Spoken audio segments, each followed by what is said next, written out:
Well, buying presents for people can be difficult, and with just 2 sleeps until Christmas, the mad rush to the mall can be unappealing for many. The festive season also risks people becoming overwhelmed by spending money with the rising cost of living. But there are other ways to spoil loved ones which could benefit them long term. That is financial knowledge. Lel Smits, Director from the Australian Shareholders Association, joins me now to help with those last-minute gift ideas. Good morning to you, Lel. It may not be traditional, however, the gift of financial knowledge could be well received, especially this Christmas. Absolutely. There are so many ways to give the gift of financial knowledge. And as you mentioned, the rising cost of living, which is becoming such a consideration for all Australians, it's worthwhile thinking, what are some other ways that we can perhaps add value to our loved ones at this Christmas time, take the pressure off their spending and give them some tools that really not only last the whole year through, but in many years to come. So there are a number of suggestions. Many of them, I must say, anchor on education. I often say when people ask me, where should I start with investment? What should I invest in? I say start by investing in yourself, and education is perhaps the biggest tool that we can give someone, or that they can give themselves, to get those tools to equip them for a life of investing and making their wealth grow and work for them. So when you talk about education, what are some gift ideas that can help turn Christmas into cash for friends and family? So what kinds of things are you referring to?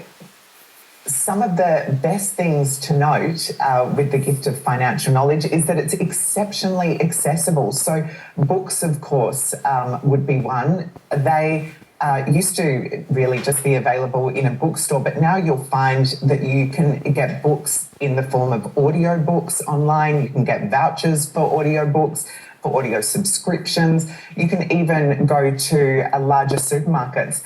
And I was in one just this week where there was a personal finance section. So the area of personal finance has really grown, and I think is now stronger than ever. So I would recommend books in their very the myriad of ways in which they're offered.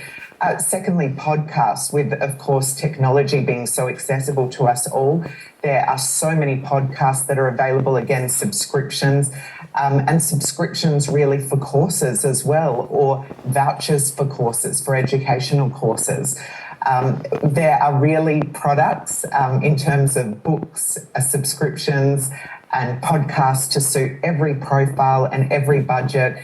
So it's not the one size fits a personal finance model for everyone now. It's about looking at your loved one, perhaps asking what age they are, what interests do they have, what kind of content is going to be the best fit for them, and giving them a product that they will actually enjoy and want to engage in, that will give them those tools to equip them for the future.